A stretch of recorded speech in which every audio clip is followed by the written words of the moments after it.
This is the SOM. Who are these guys? It doesn't matter! Don't worry, nobody's listening anyway. I want to play a game. All right. And here we go. And it goes like this. Let it flow like this. What's happening? So I'm on my way over here to the studio, and I realized as dangerous as the Tampa highways really are, I feel comfortable driving myself. That's when I feel safest in a vehicle. The whole reason I'm bringing that up is because if I'm not in control, I just don't feel safe. It's not that I don't trust any of my friends' driving skills or anything. I just don't feel as comfortable. You always see me, if I'm sitting in the passenger seat of a car, I'm reaching for that fake brake pedal. You know, it's crazy. So the reason I'm bringing this up is because there was just an Amtrak derailment in Philadelphia, which killed 8 people. And it is potentially because of the conductor error, whether he was drunk, on drugs, texting while training. I mean, is that even a thing? It is now. It's unbelievable if that's his fault, because there's not a camera inside the train. There's only a camera pointing forward, right? Which is crazy. So it doesn't show you what the conductor's doing. So, and it was obviously human error because this train derailed. It was going over 100 miles per hour, entering a 55, I believe it was 55 miles per hour around a turn. So obviously cars are going to, and 8 people, hey, that's 8 lives lost, plain and simple. And if I wasn't in control, I don't want to be on that train. That's 8 deaths, but how many injuries? Probably way more. A lot of injuries. A lot more. So is there like some kind of security camera footage? Did anyone catch this at all, like on a cell phone or anything? Nothing. Because I cannot imagine seeing a train going 100 miles an hour around a corner. That must have just been a complete mess. I couldn't imagine being a passenger in one of those cars and going, because you can see when you look out the windows. I don't know if you guys ever been on a train before. Yeah. Yep. You can see the train signs on the sides. Yeah. You know what I mean? It says, okay, this slow down's coming up, kind of deal like you're driving down the highway. Like, all right, minimum speed limit's 55 miles per hour. If you're going any slower down the highway, you're an idiot. But that's me, you know what I'm saying? I read something this morning about some assistant or someone else that was in the train said that they overheard the conductor saying that something hit his windshield, like a rock or bullet or something. So but at the end of the day, and there is you go 100 miles an hour. Yeah, I was going to say at the end of the day, he was going twice the speed limit. I mean, it's still, even if something did hit a rock or something, that's not going to cause a train to derail. Have you ever had your windshield hit by a rock, like from a tractor trailer on the highway? Yeah, right. And I don't smash the gas. No, you don't go faster. You might slow down, but that's a rock hitting a train, not a rock hitting like a toddler. It makes no sense whatsoever. It's really fishy, the whole thing, man. I think I honestly think the guy was on his phone, probably texting, not paying attention whatsoever, or maybe he was drunk. Maybe he was high. I saw a picture of him. He doesn't strike me as, he looks like a pretty straight edge kind of nerdy guy. He definitely does. There's if you guys look it up, there's a couple videos on YouTube. There's a guy, like I think it was in China, and he crashed a public bus because he was on his phone, but the bus camera had caught it, and homeboy was literally looking down at his phone, not looking at the road at all, and you see the camera catches everything, dude. The bus crashes, people go flying. It's insane. Unbelievable. So 8 died, right? 8 died, and unfortunately or fortunately, it wasn't the deadliest train accident in the U.S. The deadliest was 1918 in Brooklyn, New York. There was 102 dead people. Oh my God! Right after World War I, there was a new conductor that stepped in because the previous conductor went on strike. So this guy had absolutely no experience. Oh my God! And he took a bend at 30 miles per hour instead of 6. Same thing. Well, a lot faster than he should have been. And he actually walked away from it. The motorman walked away from this particular accident. And of course he lives. Yeah, he got arrested and tried, but he was acquitted in 1920. I've been on a train a couple times, going from Philadelphia to Washington, D.C. I don't even remember what car we were sitting in, but I don't know. What's safer, sitting in the front or sitting in the back? If something like that. I would think the back. But then I read another story about how in one of the other deadliest accidents, how 3 of the rearmost train cars or whatever derailed, and the train was oncoming from the opposite direction and hit the three cars that were still on the track. So I guess it's all. Well, it just doesn't matter then, I guess, where you sit. Yeah, it's like being on a plane. Like, what's the safest place on a plane? It's quite the conundrum when you think about it. With all the technology that's advanced over the years and all the training that you have to go through with anything, flying, driving. Well, not driving. They let people in Florida get their license at 16, which I think is a terrible idea. But they're not mature enough. But how are there still accidents like this? What if he was pulling it? Pulling what? You know. Oh. You know, he was distracted. I mean, you're talking about cell phones, drugs, booze. What if he was whacking it? I mean. And that's our Josh. And by the way, this is the SOM. Welcome to the program. I am your host, the Great American Teacher, Eric C. Along with me, of course, is the usual group of suspects, Jason, Josh, and Enrico. We have a great show for you today. And we always start each show off with what's going on, which basically is news that you've heard throughout the week. But we're a weekly show, and we don't care. And we're going to get to that right after this break.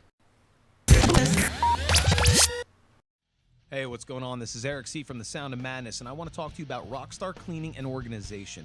They are locally owned and operated by our friend Karen Pluta. They are fully equipped, licensed, and insured. Every client is treated like a rock star, and you will be too. Nothing but the best. They offer move-in, move-out, and one-time regular service, pre- and post-party cleanup, deep cleaning, and organization. You can get a free quote by phone by calling her number at 813-728-9047. Once again, that's 813-728-9047, and they are servicing Hillsborough, Pinellas, and Pasco counties. That's Rockstar Cleaning.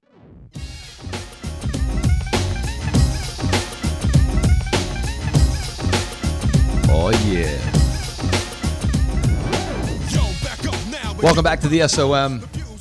We have a great show for you today. Enrico has probably the best food segment out of any show I've ever heard, called Balls Deep, that we do weekly. And this week he's going to have John Escobar. He's going to phone in, do a phone interview with us, which is really cool. It's the first time we're going to have actually somebody call on the show. And thank you for setting that up. Give us a little background on what John does. So, John, we've recently formed a food truck association here in Tampa. It's very common in other cities, LA, DC, New York. We formed it about 2 years ago, and I say we just because I'm good friends with him and kind of help on the backside a little bit with some advice. But he was very instrumental in creating the docs and getting the association started, and he's the president. He's been the president for a couple of years. We're trying to organize and get volume discounts on insurance, propane. You know, when you organize like that, and you have a collective group of 50 to 100 food trucks, you have more negotiating power, and we're trying to work on things like that. We're doing some training initiatives for any new food truck owners out there. Just trying to get organized and get a little more structured. Well, that's going to be good. So he's coming up in the next segment. No, he's going to come up in two segments, because after this we have Florida versus the World. But right now, you know how we like to start each show off. This is what's going on. And I'm going to cue up my music because I'm a little slow. My bad. And this is what's going on, baby.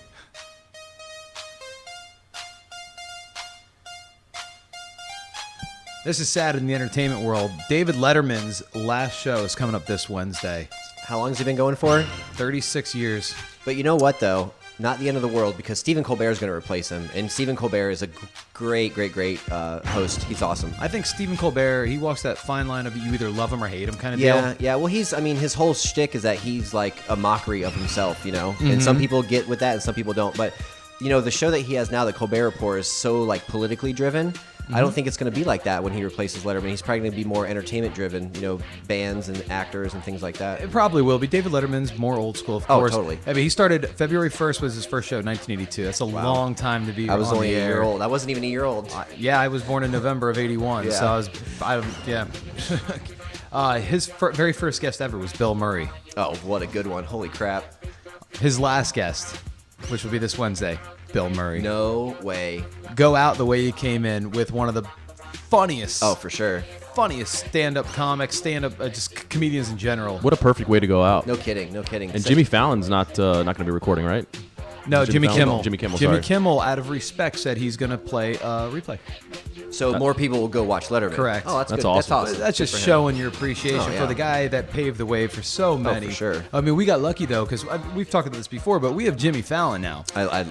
You either love him or hate him, and I love him. I love him, too. Absolutely. This is great. Listen to Letterman's cast last week that he had on. He had Howard Stern on, Oprah, Bill Clinton, Adam Sandler, Julia Roberts, and George Clooney in 1 week. Wow, that's crazy. And all the big stars are coming out of the woodwork for this guy, which is amazing, as they should. Yeah, you said you watched the Adam Sandler episode, right? It was absolutely priceless, dude. Adam Sandler, of course, is known, for blah blah blah. But at the end of the show, he picked up his old acoustic guitar and did the David Letterman song. Oh, nice. And it was just great. It was really cool to see, and you could tell that Letterman's just like you could see it in his eyes. He's like, it's time, but Imagine that it's sad. feeling, man. Imagine that feeling. He's worth millions, obviously, yeah. so he doesn't have to do anything after this. But how hard would it be to walk away from something like that? He's probably gonna end up just going and collecting like drum sets. He's obsessed with drum sets. Have you ever seen him? Like every time there's a musical guest, and before they go to break, he'll walk out onto the stage and thank the band. And every single time he looks at the drum set, he's like, "Killer drum set. Is that yours or rented?" And he asks every drummer if that's their drum set or not. He must be obsessed with them. That's pretty cool though. They all have their own thing. What's his name? Jay Leno. He's really big into cars. Oh, he's a yeah. huge car nut. Yeah. Huge car enthusiast. Absolutely freaking great. Yeah, see, I couldn't think of anything there. That's why I just said absolutely freaking great. That's So okay. there we go. It happens. This is live programming, people. You've already admitted that you're a little slow, so it's No okay. problem. Second story of what's going on. Billionaire founder of GoPro just paid his old college roommate $229 million based on a promise that he made back in college. Now, was that a straight up cash deal, or did he give him stocks, or what? It wasn't straight cash, homie. It was 10%. 10% of proceeds that he made from GoPro. That guy probably was surfing one day and was like, why isn't there a camera that I can like carry around with me or stick underwater? And boom, there you go, $1 million idea, or $1 billion idea rather. Talk about a great friend right there. No kidding. Billionaire, his name obviously of GoPro is Nick Weldman. Yeah. And he's a young dude. He seems super cool. He was just on Shark Tank this past Friday, the season finale. He's been a guest shark on now twice, I believe. And you could just tell the guy's like, man, all I want to do is just hang out, yeah. go surfing with my boys, you know. And he's like, hey, by the way, I invented a camera that just goes anywhere. Yeah. There's a picture of Neil Dana is the guy, his partner. He was his first employee, and there's a picture of him on his Twitter account just surfing. I mean, just catching a wave. Oh, that's awesome. Like recent. They're 39, I believe. They're both 39, and they were roommates at University of California, San Diego. And he gave him 5 million of his shares back. Wow. Which he just told him when we go public, if we go public, I'm gonna give you 10%, and he fulfilled his promise. I own a GoPro personally. I have the Hero 3. Mm-hmm. It's not the best one they make, but it's like the next to best one they make, and we use it all the time, man, for just random stuff. We take it out and stick it, in like the lakes and stuff like that. You can drop it. I mean, you can beat the crap out of these things, and they make pretty good video, and they make good pictures. It's a great product for not a lot of money. Yeah, that's what I was just going to ask you. Roundabout price. Well, it depends because Average. you can get the camera itself without any accessories, and it'll be like, That was my whoopsie. bad. you can buy the camera itself for like $200. It doesn't come with anything, but if you get like the accessory kit and the camera and everything, you could spend like $300. But if you go buy all the accessories separately, they're really expensive. And the kit will come with like a waterproof case and a couple little things to attach to your dash if you want to. You can put them anywhere. And then from there, the sky's the limit. They make so many different mounts and adapters. I have one of those like long poles, You can do a lot of stuff with it, man. It's a cool product. I see a lot of people taking like awesome pictures on Instagram. Oh, with them. yeah, like dude. HD. I mean, really nice It's quality. Really good. Oh, It's really videos good. too, man. It's fun for drunken debacles. Yeah, I'm sure it is. Do you remember? It was MTV used to have a show that had it was basically a GoPro camera that was hooked up to the front of them, and it gave you their perspective of what they're looking at. It was like they were going through haunted places. Oh, I see. Do you I don't remember what that, I'm talking about? But sounds it just cool. gives you that different perspective. Of, Yeah. I think that's pretty cool. Third story: Boston Marathon bomber was just sentenced to death this Friday. And I'm glad he was. I'm not even going to say his name. 1, he doesn't deserve it. 2, I can't pronounce it. Plain and simple. So he was just convicted, yes? Yes. I wonder how long it's going to take them to execute him, because in 1997, Timothy McVeigh was convicted for the Oklahoma City bombing, and they only kept him around. The conviction was June of 97, and they executed him in June of 2001. So he only stuck around for 4 years. I think a federal case like this automatically goes into appeal. Could maybe. I guess we'll see. What? You said it went federal, and that's why he got the death penalty. Yes, Yeah, Josh it's- brought that up, It's a federal case, so in Massachusetts there is no death penalty In the Commonwealth, yeah. Yeah, and if it's a federal case, it doesn't matter. So that's why they The federal precedence. Because if you look at Aaron Hernandez, committed murder, getting life in prison. Allegedly. Yeah. No, not allegedly. I'm reading an article here that says he may spend years in prison before he's actually Oh, executed. really? Now, is that a waste of the taxpayers' dollars? Absolutely. Or I do you think think so. do you think it's a good thing that he's sentenced to death, or should he just been given like 5 life sentences? Let him Die. When you commit something so atrocious like that, where multiple people are killed, and that was your intent, get rid of him. Get rid of him. They need to rock it like North Korea does, man. There was a guy, I read a story not too long ago, who fell asleep during a meeting. Yeah. And they executed him with airplane guns, like guns that they use to shoot airplanes down. They cut him in half. like pretty big much. 50 cals. Yeah. I hope he rots in hell. Good for him. No, but it was really tragic. 3 were definitely killed, and over 140 were injured in the Boston Marathon bombing that happened in 2013. Scumbag. Here's another scumbag. A landscaper has just been accused of killing 9 ducklings with his lawnmower. You didn't see him. This literally makes me sick to my stomach. The guy's name's Jason Falbo. No relation. Well, your name's Jason Dustle. There is no okay. relation anyway. No, not at all. Certain people have the name Jason. You never Yeah, know. no. Well, This jerk off, all right, even drove his lawnmower in reverse. in front of the family. In front of the family who just got, it was a son and father who just got done feeding the ducklings. He runs them over. I think it was 9 of them. 2 of them basically survived, and then there were a couple more that were trying to trickle down to their mother in the water. And this asshole, whatever. whatever. There's no dump button for that one. He puts his lawnmower in reverse and then chases the ducklings down. Now, that's the beginning of a serial killer, if you ever ask me. Yeah, they need to lock him up forever because he will end up hurting or killing a person for sure. They're Go ahead, they're Josh. just ducks. I mean, they're annoying. That's our Josh. I mean, If that's bad, I mean, if it was a cat or a dog, I could understand, but they're ducks. people are so appalled by this, but they're obviously not educated on how we produce chickens in this country because boy. the FDA-approved method of, they call it culling, C-U-L-L-I-N-G. It's just a softer term for what they actually do. If male chicks are born, they throw them into a wood chipper alive, and it's an FDA-approved method of quote unquote euthanizing these chicks, these male chicks. Ugh. And this is it happens all the time. See? Enjoy those eggs. No, thank you. On a lighter note, the Tampa Bay Lightning, Tampa Bay show, we talk about the Tampa Bay Lightning. They beat the Canadians, thank God, moved on to the Eastern Conference Finals. They're playing the New York Rangers. Game 1 was yesterday. Unfortunately, they lost a heartbreaker 2-1. The Rangers scored with like 3 minutes left. And you all know in hockey that 3 minutes is like 10 seconds yeah, it to could try to be. score a goal. And the Rangers goaltender, Lundqvist, is absolutely outstanding. He is a brick wall in front of the net. Not that Bishop's any slope himself, but it's going to be tough to beat them. I'm hoping that we can move on, take the series home with a 1-1, and then hopefully win 2 at home, and then go back to New York, win that one, and then I think it's going to be the Anaheim Ducks out of the West versus the Lightning in the Stanley Cup. So let's keep our fingers crossed. Go Lightning. Tell me this, for somebody, I love the game of hockey, but I don't follow it nearly as much as you guys do. Sure. What are the Lightning's chances against the Rangers? The Rangers are favored 1.5 for this next game, which means is that a lot, or is that? it's pretty close. I mean, their over/under is only 4.5, which is they're projecting kind of a lower scoring game. That's for the Vegas odds, right? Yep. And this is a 7-game series, right? They're all 7-game series in hockey, and I'd much rather have played the Lightning. What are I they- mean, the Lightning played the Capitals. and tonight, the Lightning versus the Lightning. When are they going to be home? Saturday.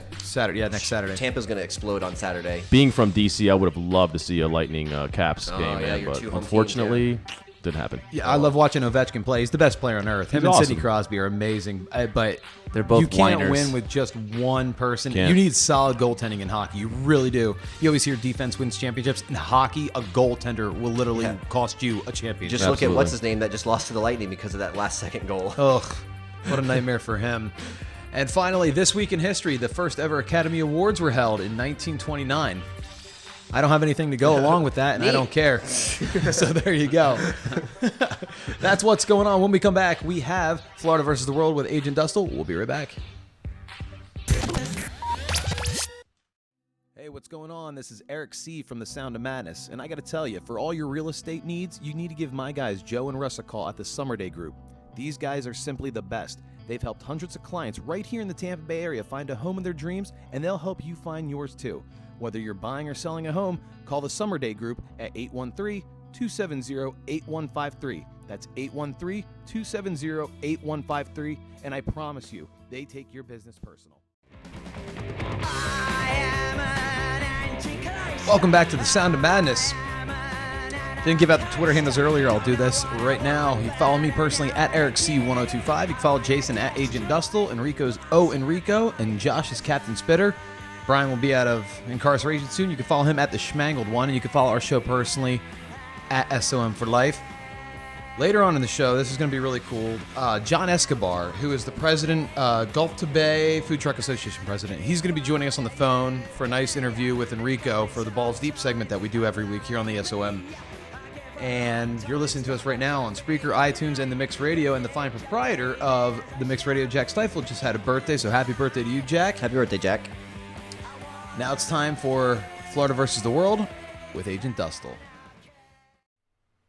This here is Florida versus Ohio with Agent Dustle. Lick it, Jason.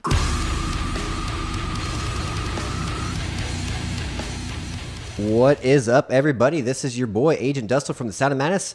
Today we're going to play our favorite game, a little bit of Florida versus the world. You guys ready to do this? Yes, of course we are, man. Very nice, very nice. We've got 5 stories for you. I'm going to read them. You guys have to guess whether the stories came out of our beautiful Sunshine State of Florida or from, somewhere else in the world. It's up to you. Story number 1. Blank man turns himself in for murdering his imaginary friend. Blank man turns himself in? No, not like Damon Wayne's Blank Man. Like the city. Like, The yeah, man. city blank. I'm going to go Blank Florida Man. on that one. What do you think, Josh? I think it's Tampa. Ooh, you getting specific. Do you know the guy? Yeah, maybe. Josh is like it was me, man. You should see the guy's mugshot. He looks like someone that would hang out with Josh. That was the imaginary friend, man. It kind of looks like Pat O'Brien. Sort of. Eric, what do you think? You think this is Florida? Or you think I this think is it's somewhere Florida. else? Cool. Let's dig into it a little bit. Jeff Gaylord, 37, the blank sheriff's office earlier today, and turned himself in for killing his imaginary friend, Mr. Happy. Gaylord told officers that he'd stabbed Mr. Happy repeatedly with a kitchen knife, cut up the body with a hatchet, and buried the victim in his backyard. Gaylord said that he killed his imaginary friend of 7 years for multiple reasons, one of them being that he was messy. This is a quote straight from Gaylord. His room was a mess all the time with his toys and dolls. He left empty vodka bottles all over the kitchen, never picked up his empty cocaine baggies, and left the toilet seat down when he peed. I love how he points at Josh and then me and then Rico. All 3 of us. He messed up my apartment to the Guilty. point where I could just not keep it clean. Before Mr. Happy started doing drugs and acting weird, he was my best friend. Where is he from? I think I hang out with Mr. Happy a lot. I thought you were Mr. Happy. That story, my friends, is out of Jacksonville, Florida. All right. No surprise there. Jacksonville's a... I wow. wonder how the cops reacted. Because when he first turned himself in, they were probably like, "Holy crap! There's a body back there." And then at some point, it came out that it was Yeah. an imaginary friend. Dude, the cops in Florida have to deal with so much crazy stuff I can't even imagine. But it doesn't really say, but I wonder if he called or walked into the station with this or what. Like, what did he do? Oh, man. That's one for Florida. The voices. Obama. Story number 2. Man fined $850 after being found guilty of calling a policeman a frying pan. Was it a racial slur? What could possibly be a racial slur? Frying pan? Maybe he was Asian. I don't know, man. I don't know. That would be stir fry. Yeah, exactly. What do you guys think? You call the cop a frying pan, you get an $850 fine. Arkansas. I'm gonna go Maryland. Alabama. Let's dig into this one. Patrick Skerberberus was arraigned on charges of insulting a police officer in the exercise of his duties, offending public morals with words or gestures, and giving false details to police, breaching the peace and relapsing law. I don't know, that's weird. 37-year-old man from Blank Bay has been fined $850 and handed a conditional discharge for allegedly calling a policeman a frying pan in an incident his lawyer claims has been blown way out of proportion. So many things come to mind, man. Oh my God, these people are insane. It's the dumbest thing I've ever heard. You guys have any change of heart, or are you still sticking with your original choices? Arkansas. Talking about guns. Alabama. This story, my friends, is out of London, England. Ooh. It was actually 850 pounds, not dollars. But if I'd said pounds, I would have totally given it away. True. What do they call their cops? Bobbies? Something like that. Going across the pond on this one, eh? Good one. That's Canadian. Yeah, wrong one. Story number 3. This one's disturbing. Woman gives birth in an internet cafe, resumes her online game. Did she know she was pregnant? Like it was one of those, oh, I didn't even know I was pregnant. It wasn't one of those, but we have come across those stories before here on Florida versus the World. Horrible. Unbelievable. How are you 9 months pregnant? All of a sudden you start getting, so you go to the hospital and they're like, oh, you're about to give birth. You had no idea the entire time? It's been 9 months. You haven't surfed the Crimson Wave and Nothing. Like, come on now. The real question is, did she win the game after she continued playing? Let's find out. A woman continued playing an online game at an internet cafe after giving birth to a baby girl. She gave birth on the floor of the cyber cafe by herself on Monday. What? What? The other patrons rushed in to check when they heard the newborn crying. One patron offered the woman warm water to clean herself up, but she declined. Instead, the 24-year-old woman from Blank insisted on resuming her online game. Shocked by this, some patrons wrapped the baby with a piece of cloth and called for an ambulance. According to the woman, she ran away from home after an argument with her family and was supposed to move into her boyfriend's house, but she lost her wallet and decided to wait for her boyfriend at the cyber cafe. Her family members and boyfriend rushed to the hospital after hearing the news. I'm gonna go outside of the U.S., like Asia somewhere. Ooh, what do you think, Josh? Mexico. Eric? I'm in with Enrico on this one all day. That, my friends, a point for Josh. A point for Eric and Enrico. It is out of China. Pound that, buddy. Booyah. China. That's right. Pulled up a couple other crazy birth stories to go along with this. Actually, when you were talking, There's got to be some good ones out there. So a 12-year-old gives birth on a field trip. 12. 12. A Dutch girl was in the school bus. God. I told her not to leave the house. Wow. A 12-year-old girl was on a field trip in Holland, I guess, and she had stomach cramps, and the ambulance was called, and they were shocked to discover that she was on the brink of giving birth. 12 years old. 12 years old. That's really Here's You crazy. get pregnant at 12 for real? I guess. Well, actually, you can get pregnant at 11 because another story I have here: a 23-year-old woman becomes the youngest grandmother. 23 as a grandma? She's Romanian. Rivka Stanescu, 23, has a daughter, or had a daughter that was 11, and her 11-year-old daughter gave birth. That's insane. And the last one that actually ties in. This last one ties in really well with your story. Actually, this is from here in the U.S. A mother finishes a marathon and gives birth hours later. That is how she ran a marathon pregnant. She got permission from her doctor. It was the Bank of America Chicago Marathon. The doctor gave her permission. She joined 45,000 other runners at 39 weeks pregnant. She was planning on running the first half and then walking the second half with her husband. And it was during that second half that her contractions started. And she finished the race, grabbed a bite to eat, and then went and gave birth. What kind of doctor would say that that's okay to run a marathon while pregnant? I don't know. That's insane. I mean, a lot of women have clearance to continue working out, if they're really active beforehand Yeah, or whatever. but running is like 39 jerky weeks, dude. motion and, oh my God. Jerky Crazy. motion? Oh, someone didn't jerky it, apparently. One more real quick. Woman gives birth after being shot and set on fire. Holy hell. In Detroit, she was out for a night with her baby's father, came home, and some guys abducted her out of her garage. They drove her around, and then they shot her and lit her on fire. Jesus. And left her for dead. And she played dead to get them. So so it's probably they- her smart. It's probably saved her life. So they rolled out. She kind of rolled the fire out, and she gave birth to her baby 12 hours later. That's unbelievable. disgusting. That's my kind of party. What was the baby okay? Do you know that? Yeah, the baby survived. She Oh survived. my God, that's insane. That's your last crazy pregnant Yep. story? Sweet. Story number 4. Blank mom gets 38 years for using a baseball bat to kill a man that she wrongly accused of molesting her child. So, woman's child gets molested. She thinks she knows who it is. She grabs a bat, beats the crap out of the guy, kills him. Oops, wrong guy. Ruskin, Florida. Yeah, totally Florida. Totally Florida. All right, cool. Let's get into this one because you're going to be surprised here. A Blank woman was sentenced Friday to 38 years in prison after beating a man to death with a baseball bat because she wrongly accused him of molesting a child. For Cynthia Owen, 32 of Blank, was convicted of second-degree murder, first-degree assault, and tampering with evidence in the September 2013 death of Denzel Rainey.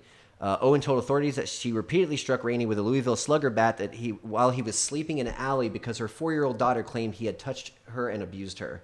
Rainey was found with a skull fracture, cuts to his head, broken left arm, 6 broken ribs. Oh my God, she went to town on this guy. A laceration to the liver. That sounds like something Eric was going through. And the left testicle was hemorrhaging. Oh God. What do you guys think? Did you say Ruskin, Florida? I said Florida.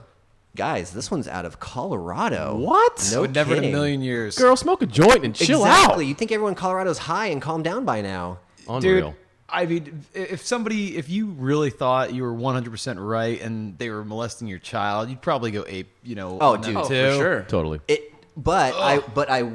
I mean, you're trusting a 4-year-old, and the 4-year-old said somebody touched me. Okay, that's one level of it, right? Mm-hmm. Okay, well now you should probably figure out if that was really the guy or not. And she obviously didn't do that and killed the wrong guy. Colorado? I know, right? That's crazy. Usually pretty peaceful people out His there. poor ball. I don't even want to think about that. Ugh. All right, guys, this is it. Story number 5. Blank woman suspected of driving drunk while breastfeeding her child. I told my mom to not do that. It's too late. Yeah. That's the reason why I turned out the way I did, because my mom did the same thing. We love you the way you are, brother. I appreciate Please that. don't change. I'm going to say Florida. Eric? Yeah, it's Florida. Got to go with Florida. A blank woman is facing multiple charges after deputies discovered she was driving drunk with 2 babies and 2 toddlers in the car, officials say. Katerina Thomas was pulled over in the blank shortly after 5:15 a.m. Tuesday. When backup arrived, Thomas was found breastfeeding one of her children, according to the Blaine County Sheriff's report. After a relative picked up that child and the other 3, all 4 years and younger, who were in the car, Thomas proceeded to fail sobriety test and refused to take a breath test. Deputies questioned Thomas, saying that she had 4 hamburgers that had whiskey on them. So she blamed it on eating hamburgers coated in whiskey. That's why she was drunk, she says. Thomas is charged with an act that could result in physical or mental injury to a child, DUI, alcohol, or drugs, first offense, operating a vehicle with it, oh my God, and her driver's license was suspended, and, oh my God, and unlawful alteration of her license plate. So this chick's all over the place. Good for her. Jail records show that Thomas was charged Wednesday with disorderly conduct and resisting an officer without violence. Thomas was being held Wednesday afternoon in the Blaine County Jail on a $13,000 bail. Ugh. Any change of heart? Or you guys sticking with Florida? I'm sticking with Florida, Yeah. dude. Florida. This story, my friends, New Smyrna Beach, Florida. I bet she came up with a new drink, though. What? It's called Jack Milk. That breast milk mixed with Jack. All right, guys, that is it for Florida versus the world. The winner this week would be 1, 2, 3. 3 stories for Florida, 1 story for China, 1 story for London. The winner, again, as is tradition, Florida. All right, that was Florida versus the world. Florida wins, as usual. When we come back, Enrico is going to take John Escobar. They're going to go balls deep with a nice little phone interview we have lined up for you. This is the SOM. We'll be right back. Attention nurses, doctors, and medical professionals. This is your boy Eric C. from The Sound of Madness. If you're in the market for scrubs, go to D Scrubs. They offer brands like Cherokee, Dickey, Littman, and much more. Great price, located at 1701 South Alexander Street in Plant City. Visit dscrubs.com today. Enter the discount code SAVE15, that's SAVE15, and save 15% off and free shipping.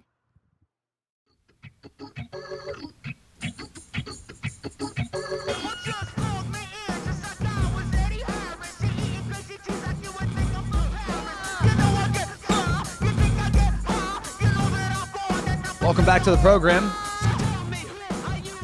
Just did Florida versus the world with Agent Dustle. Florida wins as usual. When does it not? Horrible state we live in. I know. It's a beautiful state, just crazy people.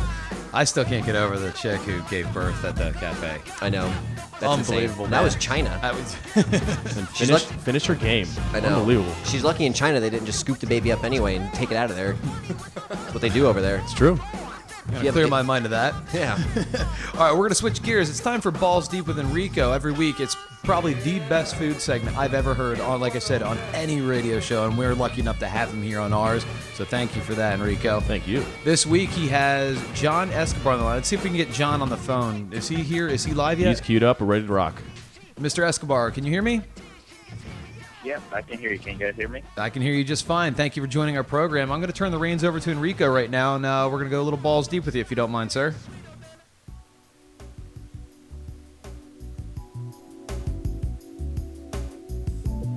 Thank you for that introduction, Eric. Thank you very much. No problem. For any first-time listeners out there, as always, this is a segment that we call Balls Deep, where we like to highlight any food and sex articles generally. And today, as Eric mentioned, we've got a very special treat. We've got the president of our very own Food Truck Association here in Tampa, Florida, John Escobar, on the phone, joining us for a quick interview. John, how are you, bud? Hey, I'm doing good. How are you doing? Great, man. Thank you for joining us. John is also he's a man of many talents. He works for Coca-Cola corporate. He owns 2 food trucks, and he's in the he owns a brick and mortar location as well, which he's in the process of relocating. John, let's start with your Coca-Cola career. Kind of just briefly, how did you get there? What's your background, college background? How'd you get here to Florida, and how'd you land the gig with Coke? Well, I guess if we look at the journey, everything's kind of happened randomly. Kind of moved down to Tampa randomly about 7 years ago, close to 8 years. Didn't have a job, didn't have anything going on. Fell into the Coke job, been there since 2008, and kind of just progressed in their HR environment. But knew that was just kind of the fail-safe, cover the bases, pay your bills kind of job. And always had an idea of just starting some type of business, and was just trying to feel out the Tampa market at the time. So that's kind of how it evolved into getting the food trucks, right? Yeah, definitely. Well, my wife, she, got laid off during kind of that little drop in the economy, and always wanted to do something with ice cream or desserts.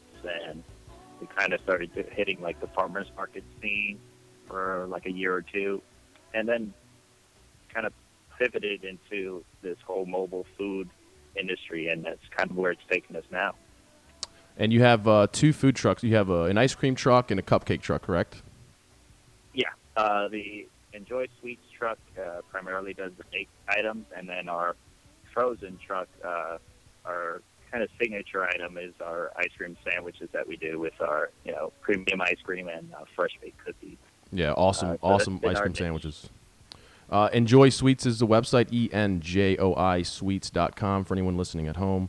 And the brick and mortar location, tell me a little bit about that. You currently have one on Gandy, and for any of those not familiar with Tampa, it's kind of in between. It's in Tampa, but kind of on the way over to the St. Pete side. And you're moving across the bridge, correct?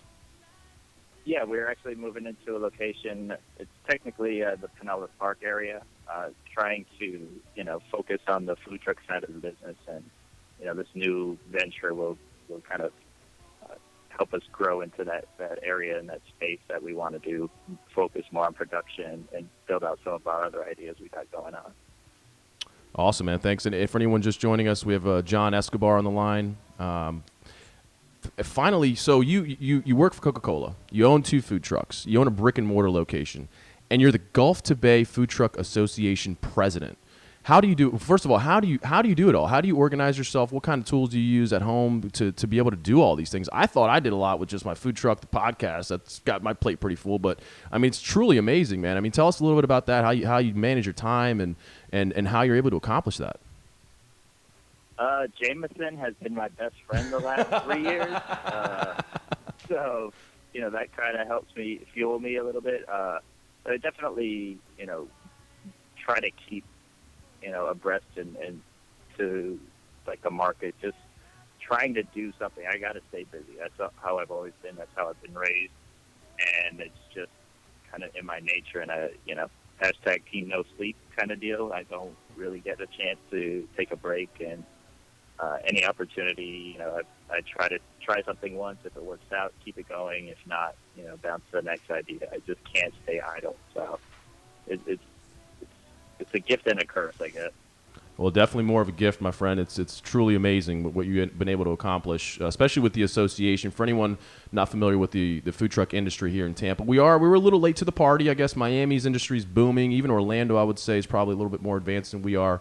And we finally, with your help, obviously, and your leadership and your guidance, we were able to establish a food truck association, which kind of just organizes all of us and hopefully maybe negotiate some volume discounts on things, some training initiatives. Tell us a little bit about kind of what made you decide to step in that role, what motivated you to start the association, and we're into our second year. How far have we come since you started it? I think it was really just a reaction to the market. Like you said, we were a little late to the gate, and every other major city in the country had the food truck presence. When I moved down here, it was kind of surprising that we really didn't have that. And then once it started to boom, it really boomed, kind of like the housing market. And just felt like, as business owners, we really needed to educate ourselves and kind of network with each other rather than rely on everybody to give us work. And that was really the primary focus for me, at least. I just didn't want us to be walking around wandering the streets of Tampa without anybody really knowing we were even there, and that's not the reason you get into business for yourself. You definitely want to, make a name, make money for sure. We don't do it just for fun. we want to get something on the back end. So, that part of it was kind of surprising that it was just a lot of, hate to say it, just felt like there was a lot of people just following the leader and nobody taking initiative to kind of grow it to the way it could have grown, like in LA or New York. If you could describe in one word currently the situation of our current food truck industry in Tampa, what would that word be? I think at the moment it's probably saturated, in my opinion. It's definitely growing, but I think saturated would be the word that I would use like today. Saturated in terms of too many trucks, or saturated in terms of maybe too many events? I think it's people see, that the corporate America has definitely just coming from that era. That experience, we've definitely watered it down and made it seem like it's just an easy thing to do. And I think there's a lot of people getting into the game now, and you've been in it 3-4 years, that it's not an easy thing to do. Some days we're like, yeah, this is the best decision. Some days we're like, all right, give me another shot. We need to make it through the night. But it definitely feels like people are jumping in the game without doing the full research. And that's what, we're trying to, in the second year of the association, trying to gear it towards, educating. For anyone joining us, we've got John Escobar on the line, president of the Gulf to Bay Food Truck Association and food truck owner. John, I know for one thing, one of the things that we struggle with quite a bit, and like you said, educating maybe the food truck owners, the public, one of the things we struggle with a lot is people just don't know. They don't know what it costs to book a food truck. They don't know what kind of costs are associated on our end, labor costs, fuel, and I get calls nonstop. I don't know about you guys, but I get calls all the time for people. Hey, I've got 10 or 15 people in my house. I was thinking about having a few food trucks come and just serve at the window. And it's like they have this roach coach or like lunch truck mentality. Would you agree that, is that something that, is that a goal for us here in the next year to try to educate the public along with educating some of the food truck owners? Yeah, it definitely has to, go that route. I just got a call the other day where somebody was asking, why our cupcakes are so expensive, and they were comparing it to Walmart and Publix, and Wow. It's frustrating because that's all, people don't see the value in what we're doing. Like you said, there's so many things behind the scenes that we go through to create not just the product but the experience, and there's a big gap in that education because people, we've been kind of driven to that mentality of convenience. So you've got the fast food, you've got the Walmarts, you've got those big places, big box retail that people are so used to. So this is going back to like that small business mentality. So it's definitely a big gap for sure. So I worked an event yesterday, one of the rallies at Fishhawk, and I actually had a woman come up to me, or up to the window, and she complained because we were charging tax. She said, "Why are you guys charging tax? You guys are the only ones charging tax." And I kind of looked at her. Now, what I wanted to say was, I don't know what other trucks are claiming sales-wise, but we claim all of our sales, and I have to pay Uncle Sam, ma'am. I'm very sorry, but I was shocked that someone would be upset because I'm charging sales tax, and we see that kind of thing all the time. Yeah. So yeah, what? Definitely, and it's hard too because it's like you have to figure out how to present those things to the public where they understand. But I think it's hard, but people just don't get it or don't know. That's the big thing. Definitely, man. Definitely. So what would be, closing out here, what's your goal for your particular food trucks? Are you happy with 2 currently? Or do you kind of see yourself running 2 food trucks and the brick and mortar location in the next couple years? Where do you see yourself going, on your personal business side?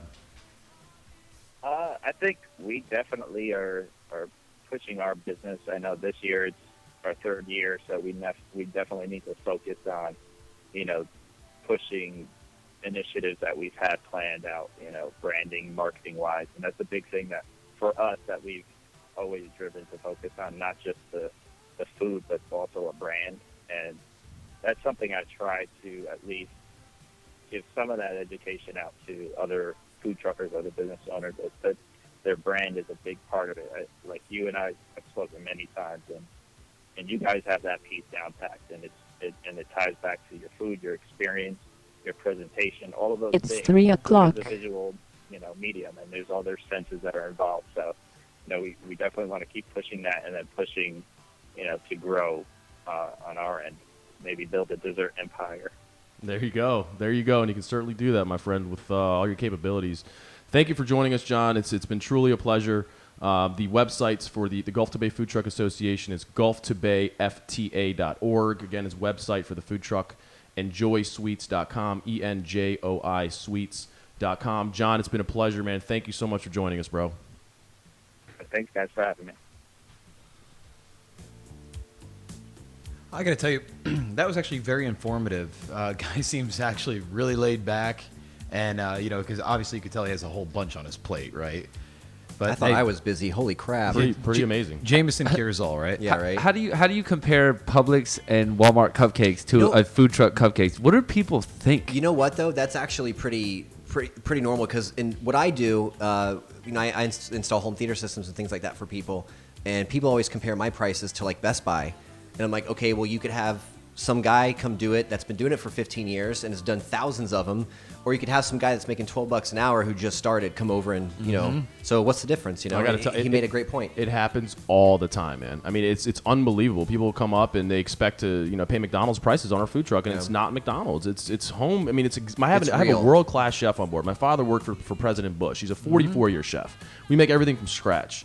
Lots of labor, lots of love goes into it, and people they just have that McDonald's mentality, man. Well, that's something that you were talking to him about, which was the old school. They have the old school mentality of, it's a roach, coach. You're looking for a dime a dozen kind of piece of meat, which is garbage. I've had your food plenty of times, and it's absolutely fantastic. And I'll take that over any Publix, Walmart, McDonald's, ever. Yeah. I'm really interested in this cupcake ice cream thing. Yeah, that's what I'm talking about. Wow, that sounds awesome. Definitely check them out. Enjoy Sweets. He's got 2 trucks. They have it out pretty often, and they have a really good product, man. They make an amazing ice cream sandwich. They kind of combine the cookies that they bake with the ice cream that they make. It's awesome. All right, we're going to take a quick break. That was John Escobar that just joined us. You can hear that. You'll hear it on the replay of this show. He is the Gulf to Bay Food Truck Association president. And we're going to regroup when we come back, or we're just going to hang out, have a good time. This is the SOM.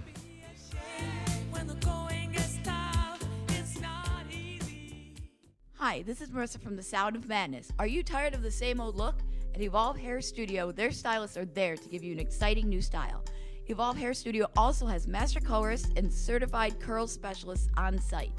Hair extension services are also available. Men, we have trendy new looks for you as well. Evolve Hair Studio is located in downtown Lakeland on the corner of Maine and Tennessee. Book your appointment at 863-510-5975. Mention this ad and get $10 off any service. Don't stay the same. Evolve. Evolve Hair Studio. And now for one of Jason's ideas.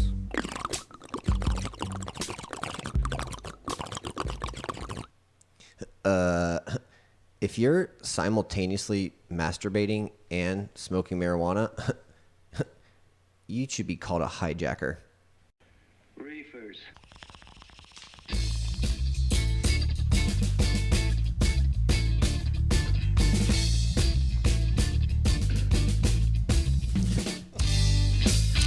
Welcome back to the show. The SOM hijacking the airwaves over here. I love your little ideas, man. How do you come up with them? Some of them I make up, some of them I borrow.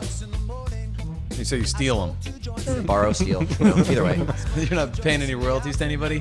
Or nobody's collecting royalties from you? They're random, and I don't know who wrote them. So they're commonly referred to also as shower thoughts. Have you ever been to the movies high? Oh my God. The first time I ever went to the movies high, Dodgeball. My first time was Old School. Oh, dude. I was crying at Dodgeball. Mm-hmm. When he says you can either dodge a ball or dodge a wrench and chucks a wrench at him, I almost had to leave the theater because I was crying. My abs hurt. It was over. That's how I was in Old School because I'm not I don't partake, if you will. And I did that time way back when it came out. Yeah. And I didn't even see a trailer for it. My friends were like, we're going to see Old School. Oh, you didn't even know what was coming? No clue. And the second that dart hits him right in the throat. Oh, dude, done. Wait.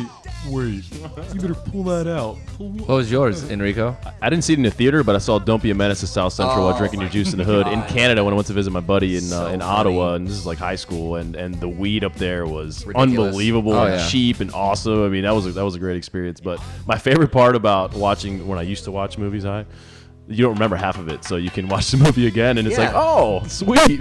I think that was Dodgeball was my first, but I think my best experience like that was Avatar in 3D on the 70-foot IMAX screen. Oh, jeez. Unbelievable. That was so cool. My first one was ever seeing high was Half Baked.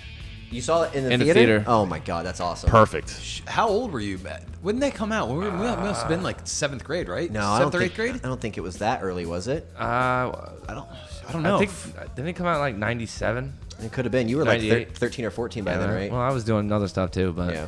98. Yeah, early. see? Yeah. I looked on TM Pal. He's the CW44 movie critic, and the rankings just came out for this weekend's blockbusters.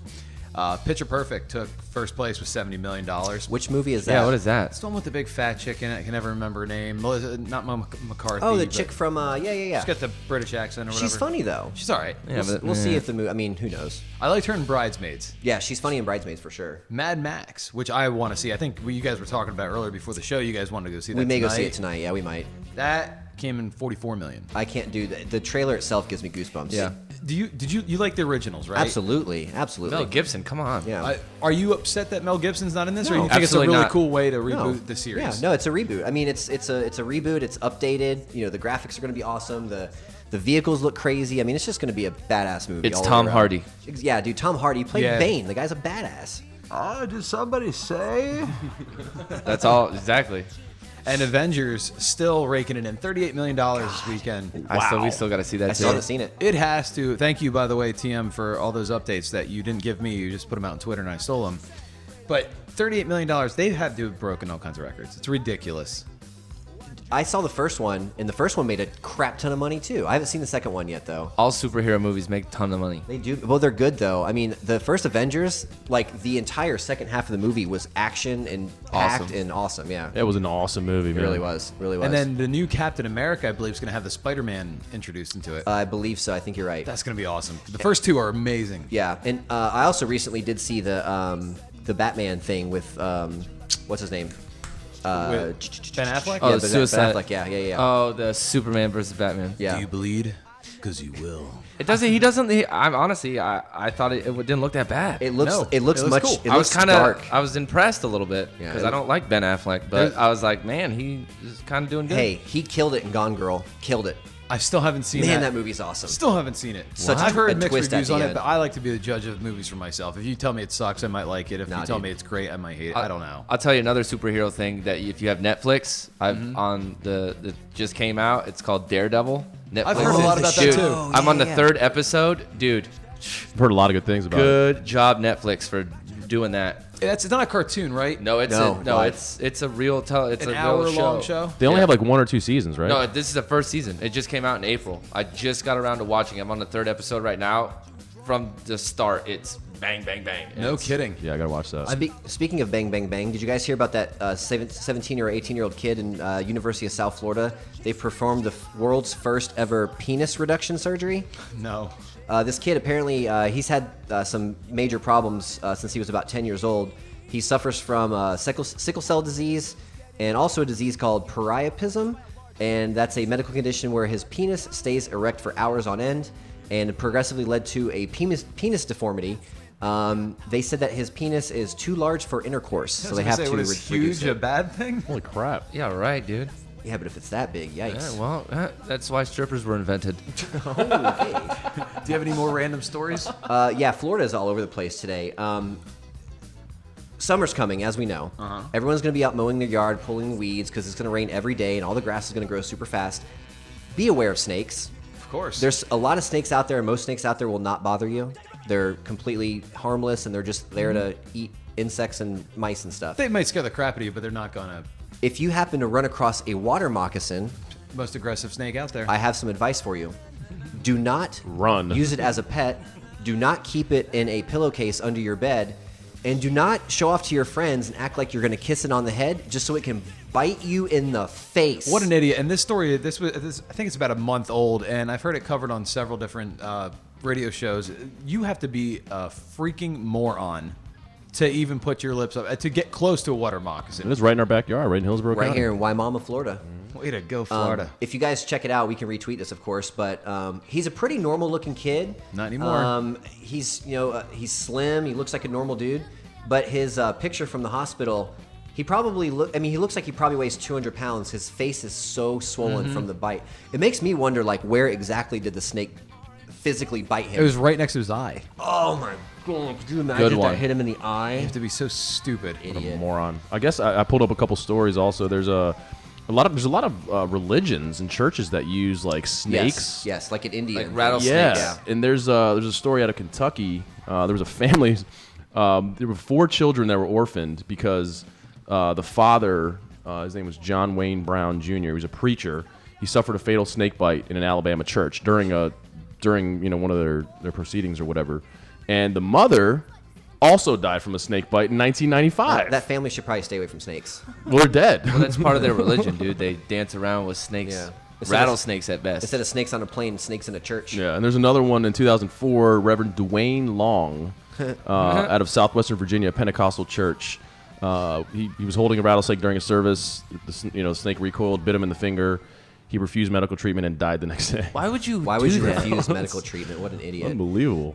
Eric, I have been doing some research lately. I've had this hankering for a few years now to like find out more about my family history and find out more about where like the Dustle name came from. Oh man, this is creepy. So I started an account on Ancestry.com. They had like a 2-week free trial. Do you like it? I really like it. I'm finding out so much stuff. One of the things that really what I was not aware of is most of my family, my dad's side's from New Jersey, from where you are. Yep. It's like the Born and raised, baby. New Brunswick, Saraville, all those areas. My entire family history on my dad's side goes back to New York, and then it goes to Staten Island, and then it kind of gets really wishy-washy from there. I'm not sure yet. I'm still digging, but the reason I brought it up is because New Jersey, a woman gives birth to twins. DNA test proves that they have 2 different fathers. How is that possible? This is crazy. Check this out. Research shows that the odds of a set of twins being conceived from 2 separate fathers is 1 in 13,000. That's it? And yet a paternity test has revealed that's exactly what happened to one New Jersey family. According to court documents, the mother, identified only as TM, gave birth to twin girls in January of 2013, and named a man identified only as AS as the father for both children when she applied for child support. But when she revealed that she had sex with both AS and another man within a week of each other, the social services people demanded a DNA test. DNA test comes back and says that there's a 99.9% chance that the 2 eggs were fertilized from 2 different fathers during the same menstrual cycle. That's your daddy. That's your daddy. You could have actually used that as a Florida versus the world. I know, that was a good one. That's insane though. 1 in 13,000. That That's doesn't not a seem, lot. I would think like 1 in 30 million chance that could happen. You know what that means though? No. She was getting it in.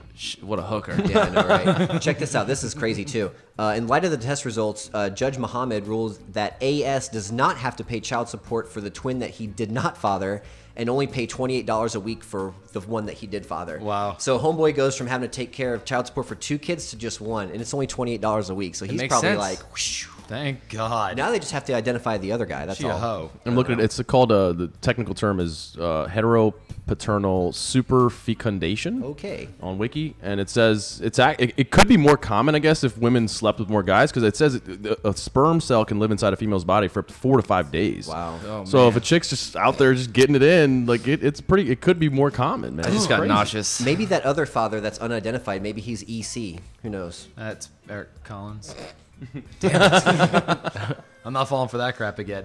That's good stuff. But as far as random stories, man, those came up and good stuff. Fun times. Very cool. We're going to take a quick break. When we come back, we're going to end this bitch. We're going to wrap it up with the do's and don'ts that we have for you for the rest of the week. This is the SOM.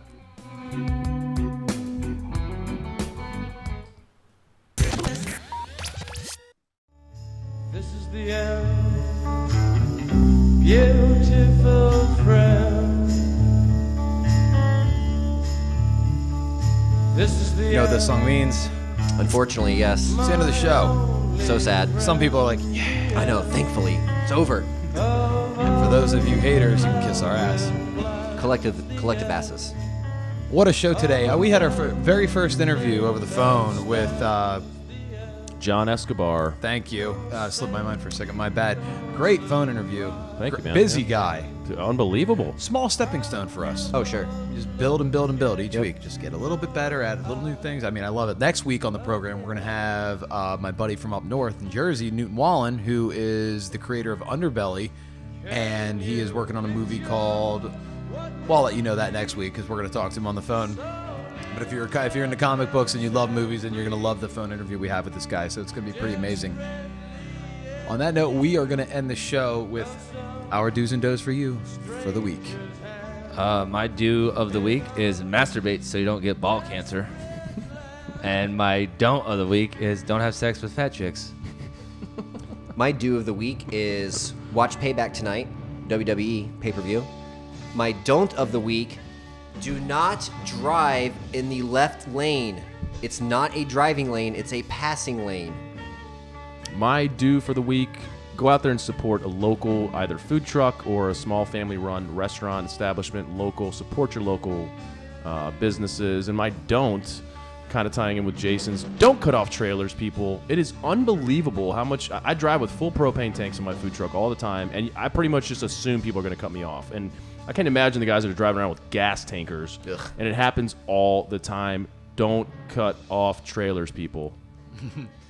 My do of the week, make sure you definitely do support your Tampa Bay Lightning as they go into Game 2 tomorrow night, 8 o'clock against the New York Rangers at Madison Square Garden. Looking forward to the rest of that series. My don't for the week is don't ever, ever take Josh's advice on anything. And you can follow him at Captain Spitter. You can follow Jason at Agent Dustle. Enrico's at Enrico. And I am at EricC1025. And the show's Twitter account is at SOM4Life right here on Spreaker, iTunes, and the Mix Radio. We will see you next week. SOM out.